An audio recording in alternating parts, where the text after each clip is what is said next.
I'm Greg Johnston, CEO of Carl Data Solutions, an industrial Internet of Things company that provides big data solutions for monitoring critical infrastructure. Carl Data offers machine learning and predictive analytics features through our cloud-based applications to deliver key asset-saving operational insights from massive amounts of data. Carl Data trades on the CSE, symbol CRL, and the Pink, symbol CDTAF. For more details on Carl Data, please visit carlsolutions.com. Welcome to the Goddard Report. Comments made on the Goddard Report and TalkDigitalNetwork.com are an expression of opinion only. Here is Jim Goddard. My guest is Kris Sims, BC Director of the Canadian Taxpayers Federation. Welcome back to the show, Kris. Thank you so much for having me on. Surrey's brand new mayor, who is the old mayor, Doug McCallum, wants to move the city from having the RCMP as their municipal police force to one that he would be the chair of the police board of. Is this a good move for taxpayers? It all depends on how much it's going to actually cost. And we usually try to take notes from people who are actually on the ground. So in this case, it will be the voters of Surrey, the citizens of Surrey. And they spoke quite clearly during the last municipal election. And if that's what they want, it's obviously what they want. For taxpayers, it depends also on the accountability of the police force and how much it costs. I was getting calls even here at the CTF about perceived inaction by the RCMP. I don't know if that's true, but at least it was a perception on the ground from some residents in Surrey. And when you start having people dissatisfied with their civic services, you'll start having politicians promise things like that. So frankly, if they're able to put together their own municipal police force, so long as the costs are kept down, and so long as the payments, and by that we mean everything, including salaries, severances, things like that, as long as all those payments are on the up and up, and they're public, and they're kept within reason, and they're transparent, I mean, that's fine, because that's democratic, and that's what the voters of Surrey have asked for. And so it's something we'll be keeping an eye on, though. Well, also, you would think with the local force, I mean, why would small cities, like Port Moody or New Westminster have their own police forces when they could have the RCMP? I'm sure they'll do it because they feel those officers are more in touch with the community because, A, they're not just transferred out of the whim of Ottawa into the community, but they can also be all of a sudden transferred out. Say, just as they get to know the kids who might get into trouble, they're no longer there to deal with it. And speaking personally, I lived in Ontario and in small town Nova Scotia, and I was surprised actually that in tiny places in Nova Scotia, they will have their own police force. And in many cases, the different towns around them ask for those police forces, and they don't want the RCMP. The RCMP, of course, does good work, and they do a lot of work, especially in rural Canada, and federally they do a lot of work, but they also charge a certain fee in order to be a police force in their local community. And if the people of those communities choose to have different police forces represented by their own people, that's fine. The issue, though, always comes down to oversight. So long as there is outside oversight, outside auditing, especially of taxpayers' money and of conduct, and that people are usually fine with that. I think one of the issues that some people had with smaller town police forces being local is that they become too enmeshed in the community. It's a good idea to have them connected with it, yes, but if they stay in the community and only stay in that community, I think sometimes some people worry that enough air isn't going through it, so to speak. But as long as there's a process where outside organizations do auditing, outside organizations do investigations if there ever need to be some of the police force, which is extremely rare, then that's fine, as long as it's within reason. The issue here is that we don't want taxpayers spending through the nose because they already spend way too much of their income. So long as this can be done within a reasonable budget compared to the RCMP, and if people are happy with it, then, that's really up to them. We think it's a good thing that they're being respected. Also, in Surrey, we have the mayor saying he wants SkyTrain instead of the cheaper light rail transit system, LRT. They've spent $50 million on the light rail system already. Should they, because of the money already spent, stick with LRT? That's a great question. On the surface of it, yes, that's a lot of money. And frankly, we wish they would have thought this through more before they spent one nickel of taxpayers' money. Why didn't they have a huge plebiscite, a big vote, a ton of consultation within the city budget, within council chamber time, so they're not wasting more money for more consultations? Why didn't they open this up to more public input in the first place and then decide whether or not they wanted to expand SkyTrain from Surrey down that Fraser Highway corridor out to Langley? If they would have done their homework years ago and actually consulted with the very people who are voting now, we wouldn't be $50 million in the hole. I listen to a lot of talk radio, and I try to hear from mayors across Metro Vancouver. And apparently all we're hearing from people is that they want SkyTrain. I have not heard one phone call into talk radio. I have not received one letter to my inbox, and I speak with reporters all the time. I've not heard one message from somebody who says, yeah, I love LRT. We should do that. So if the people are speaking and they want SkyTrain, it makes us a little bit woozy about the cost.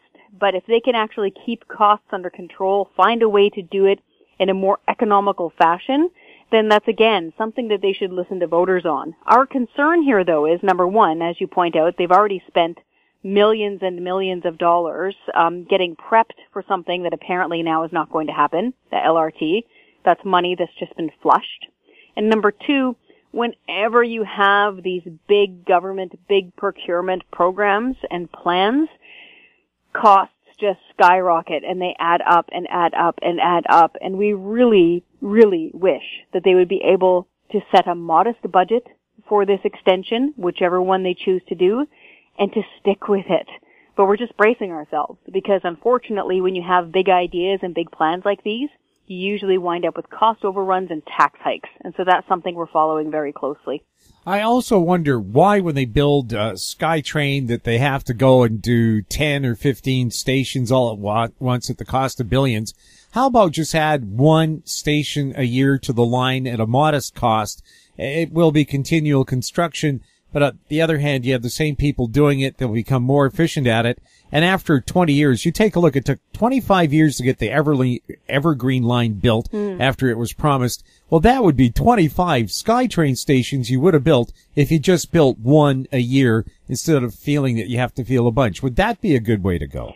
It all depends, on the contract and who's available to do it. That would be something that I'm sure my predecessor, Jordan Bateman, would have a really good mind for because, of course, that's what his organization does all the time. They work with contracts like that. They deal with procurement and they know timelines. Perhaps it would be the case that it might be more expensive to keep them on somewhat of a retainer, for 25 years and then build a station per year. Maybe that would wind up costing more in the long run than building it all in one big shot. That's a really good question, though. We'll have more with Kris Sims right after this. Arctic Star Exploration, operated by a team of proven mine finders, is focused on diamonds in Finland and the Northwest Territories of Canada. Work programs are underway in Finland and Canada. Arctic Star trades on the TSX Venture Exchange symbol ADD, on Frankfurt symbol 82A1, and the OTCQB symbol ASDZF.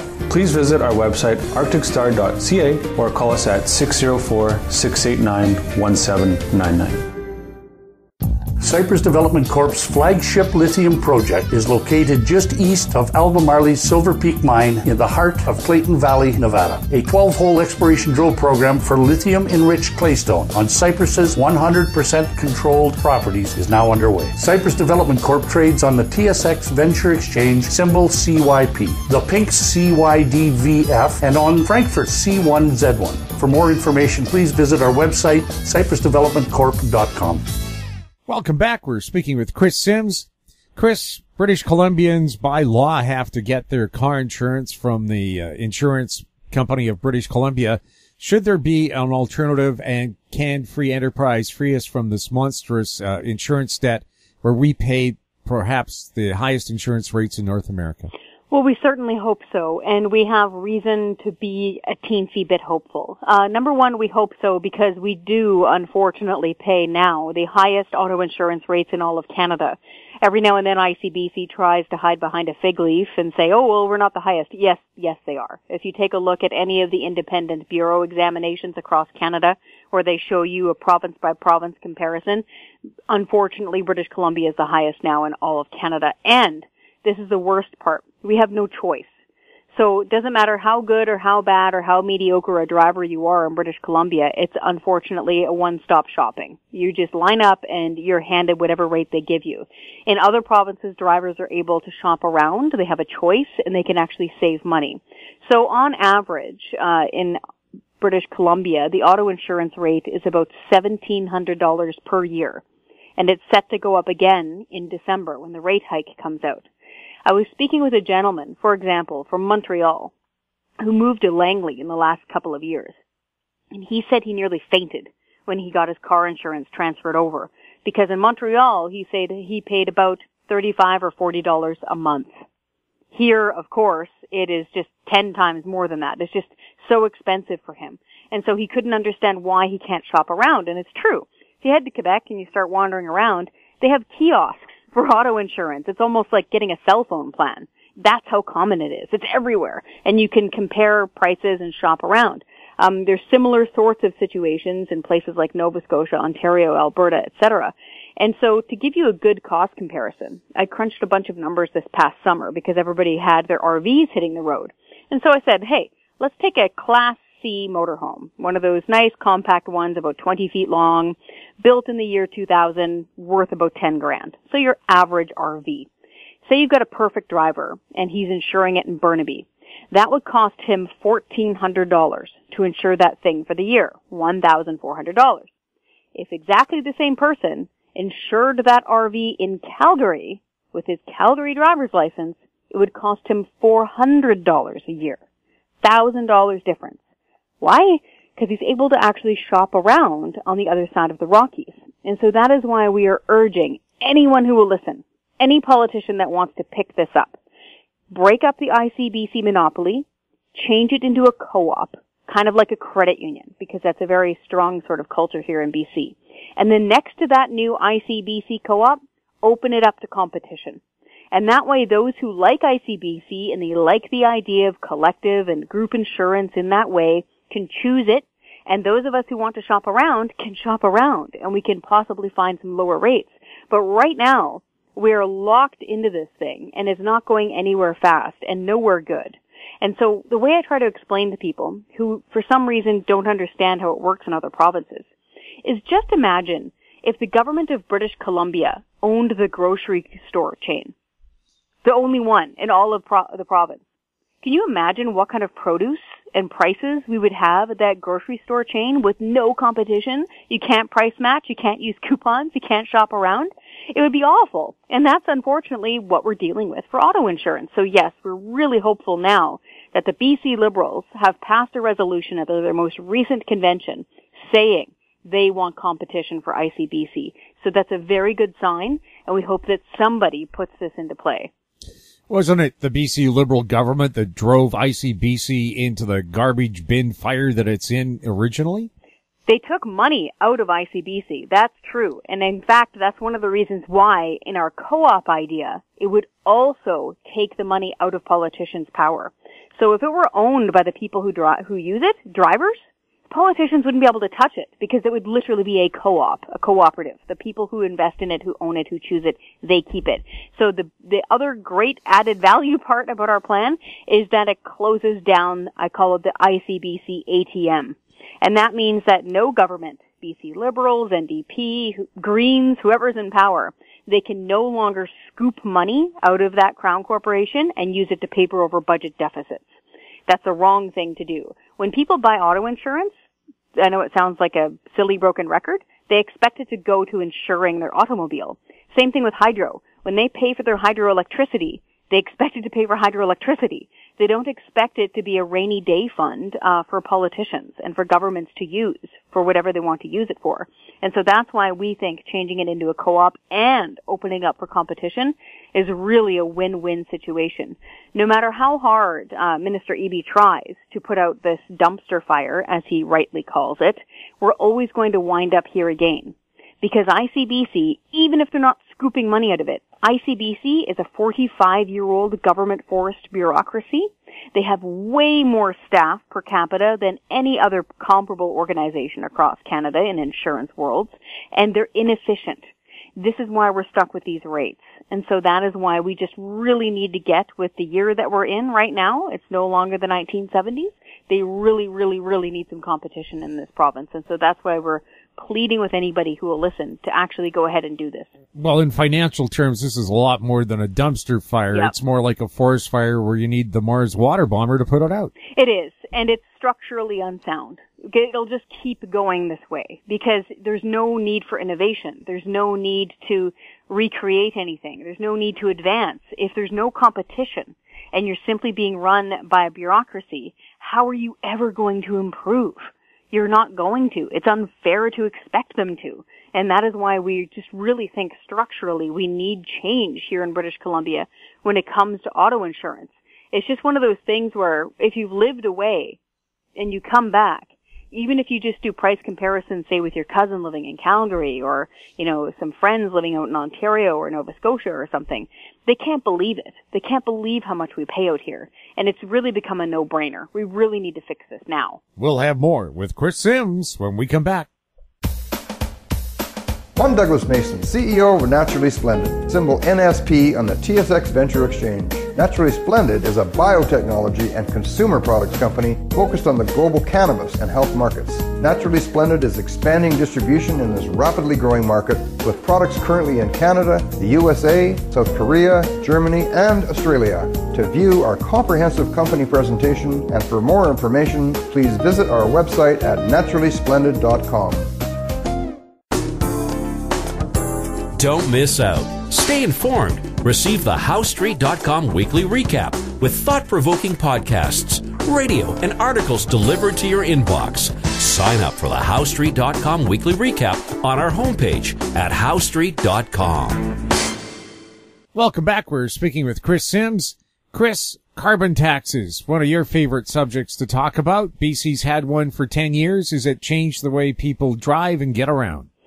Unfortunately and realistically, no. It was something that was introduced, like you said, 10 years ago, back in 2008. It was introduced at $10 a ton. By the way, when they introduced it, they promised that it would level off at $30 a ton and wouldn't rise above that. But guess what? It's $35 a ton now. The only thing that it's actually done is taken money out of our pockets. It was launched with the idea that somehow magically those of us who depend on our vehicles and who buy groceries at the grocery store and who heat our homes would reduce our actions of doing that. That's not really possible, but in theory, that's what some of these politicians expected to happen. That didn't happen.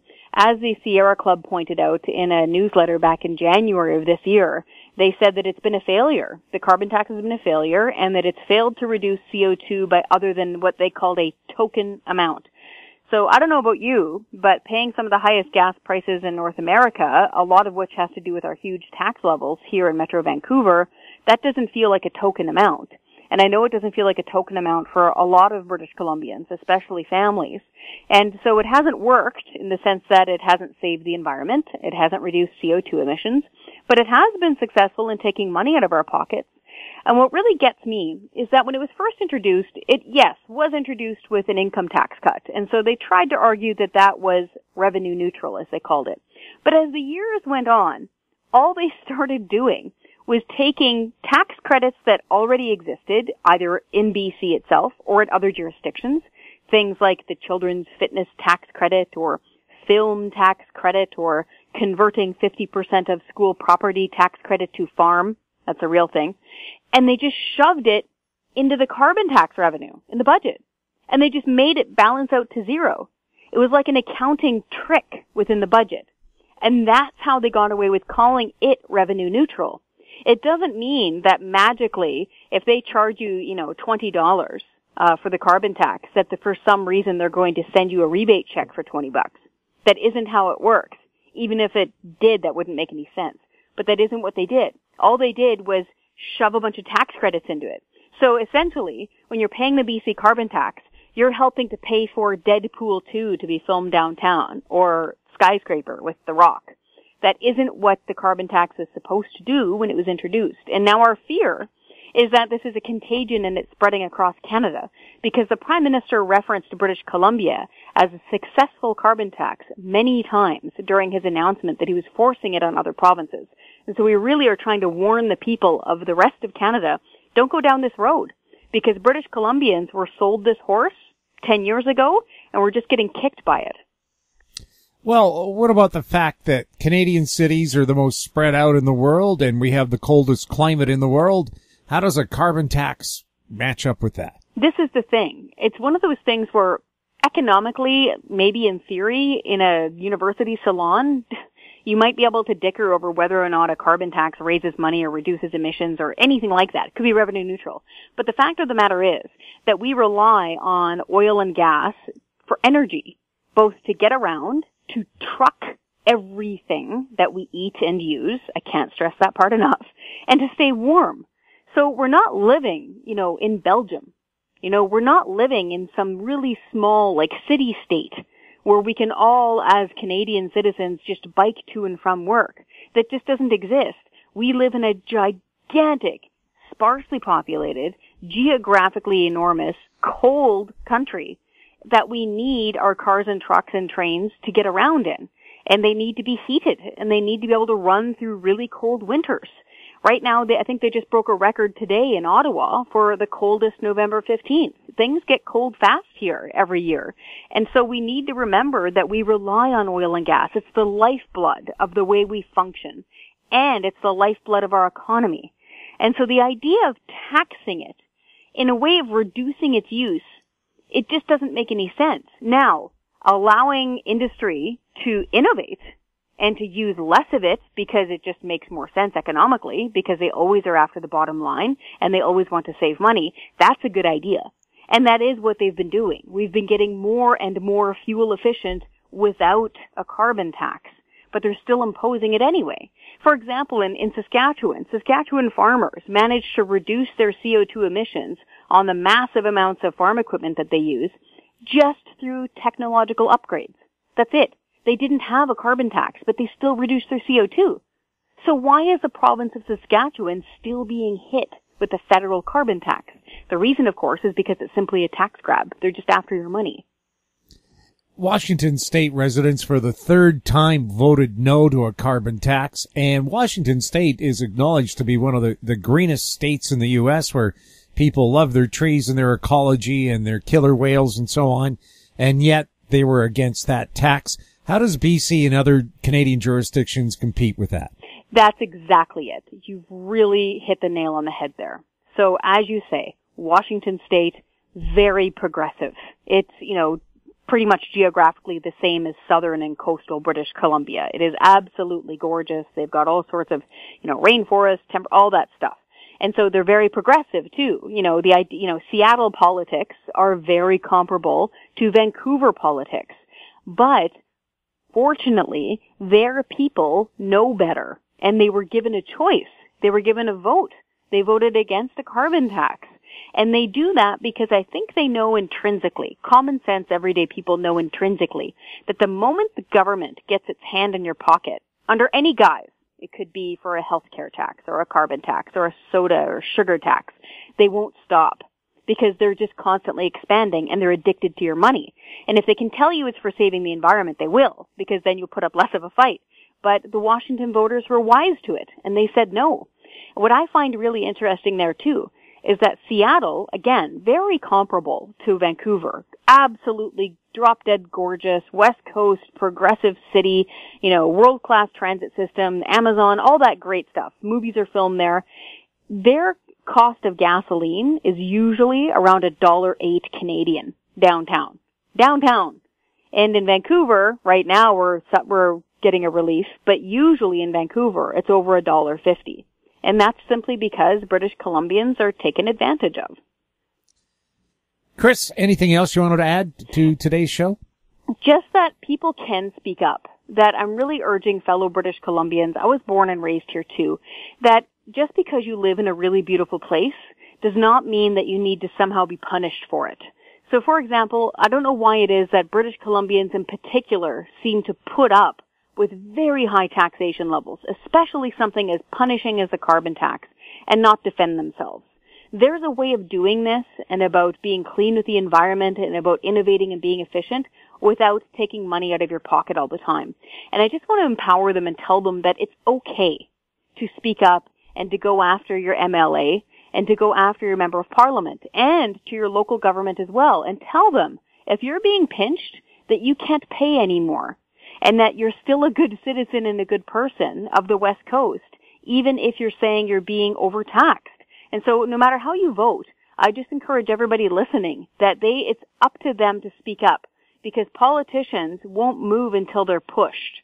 And so you need to pick up the phone and you need to email them and tell them what you're thinking and how you're feeling, and remind them that you'll be voting accordingly next time, and just that it's possible to make them change their mind. And again, I give the example of Metro Vancouver. Their regional board voted themselves this big fat pay increase and a retroactive retirement bonus when they thought they could get away with it. It was on average $15,000 per person. These were mayors and city councilors who were already being paid a salary, already being paid for attending these meetings, and they tried to vote themselves a bonus with your money. Everybody got the message. They all picked up the phone. They called talk radio. They wrote letters to the editor. They backed down. The very next meeting, they backpedaled faster than Ginger Rogers, and they got rid of it. So my point is that if you yell loud enough, they will hear you and they will back off. And I just encourage everybody to stay active. Kris, thank you so much for being on the show. Thank you so much for caring about the West Coast. My guest has been Kris Sims, BC Director of the Canadian Taxpayers Federation.